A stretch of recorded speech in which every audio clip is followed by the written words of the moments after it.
Isolated diastolic hyper tension అంటాం. అంటే పైన వాల్యూ నార్మల్గా ఉంటుంది కానీ కింద వాల్యూ ఎక్కువగా ఉంటుంది. ఇది సాధారణంగా హైపోథైరాయిడిజం ఉన్న వాళ్ళలో ఈ టైప్ ఆఫ్ బ్లడ్ ప్రెషర్ చూస్తూ ఉంటాం. వీళ్ళందరికీ పర్సనలైజ్డ్గా చెక్ చేసుకుంటూ చాలా జాగ్రత్తగా బీపీ మెడిసిన్స్ ఇవ్వాల్సి ఉంటుంది.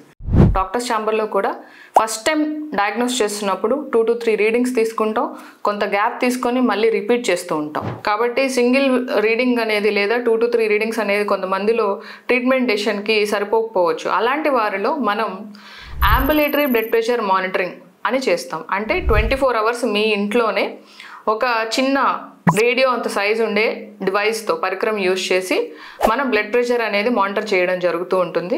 ఎవ్రీ 15 to 30 minutes అది మీ బ్లడ్ ప్రెషర్ చెక్ చేస్తూ ఉంటుంది. నైట్ టైం కూడా బ్లడ్ ప్రెషర్ చెక్ చేస్తూ ఉంటుంది. కాబట్టి మీరు వేరే యాక్టివిటీస్ చేస్తున్నప్పుడు కూడా బ్లడ్ ప్రెషర్ అనేది కంప్లీట్గా రికార్డ్ అవుతుంది. ఈ రికార్డ్ని మీ డాక్టర్ అనలైజ్ చేసి మీకు ఎంత వేరియేషన్స్ ఉన్నాయి, ఏ టైంలో ఎలాంటి మెడిసిన్స్ ఎంత డోస్ పెట్టాలో అని డిసైడ్ చేయడం చాలా ఈజీ అయిపోతూ ఉంటుంది.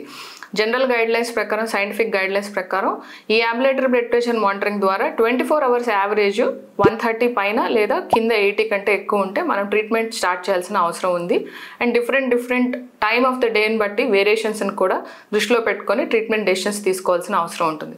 కాబట్టి మీ ఫ్యామిలీ మెంబర్స్లో ఎవరైనా సరే ఇలాంటి ర్యాపిడ్ ఫ్లక్చుయేషన్స్ ఆఫ్ బ్లడ్ ప్రెషర్తో బాధపడుతున్నట్లయితే definitely ambulatory blood pressure monitoring is a wonderful solution for treatment guidelines. Share this info with your family and friends who may need it. Thank you so much.